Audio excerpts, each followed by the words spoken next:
The desert wind carried a cruel silence that morning. The Apache girl, Aluna, stood bound to a tall wooden pole, her dark hair falling across her tear-streaked face. She wasn't guilty of murder, theft, or betrayal. Her only crime was loving a man who wasn't from her people, John, a young rancher with tired hands and a heart that had never known prejudice. The tribe had gathered, their faces hardened with tradition and anger. "She has shamed us," the elders declared.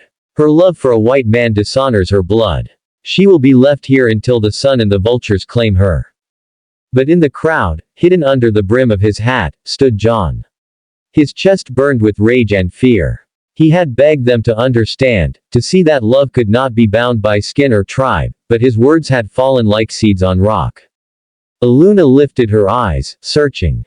And when she found him, standing in the shadows, her lips trembled into the faintest smile. It wasn't a smile of despair, it was faith. Faith that he would not leave her.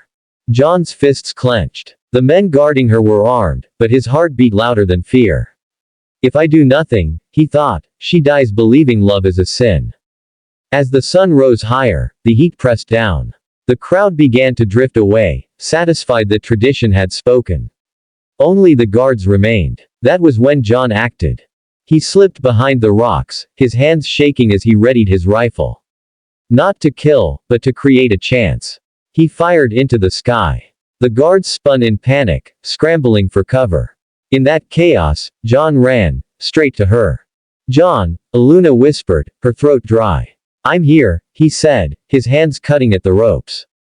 "I'll never let them take you from me." But then, an arrow thudded into the pole above her head. One of the young warriors had seen him. The tribe rushed back, shouts echoing through the canyon. John grabbed her hand, pulling her free. "Run!" he cried. They stumbled across the burning sand, hearts racing as horses thundered behind them. Just when it seemed they would be caught, fate turned. A storm, sudden and violent, swept across the desert, blotting out the riders in walls of dust. Clutching each other, half blinded, they reached the riverbed where John's horse had been waiting. With one final effort, they mounted and vanished into the storm. When the dust settled, the tribe searched but found nothing. To them, the lovers had been swallowed by the desert itself. Years later, far from the lands where tradition had condemned them, John and Aluna lived quietly in a small wooden house surrounded by fields.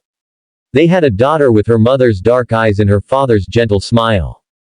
One summer day, a wealthy woman from the city, who owned the land where John worked as a janitor, came to visit.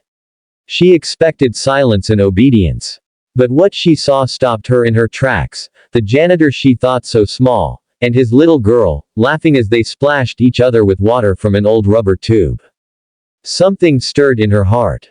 For the first time, she saw not status or difference, but joy, family, love. And she realized, wealth wasn't measured in gold or titles. It was found in those moments of kindness, courage, and the refusal to let love die. John and Aluna had defied the cruelty of the world to hold on to each other. And in doing so, they taught everyone who came near them a simple truth.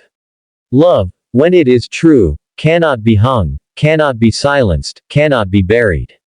It will always find a way to live. So if you take one thing from this story, let it be this: kindness, courage, and love are stronger than hate and tradition. And when you choose to stand for someone else, you create a legacy that even time cannot erase.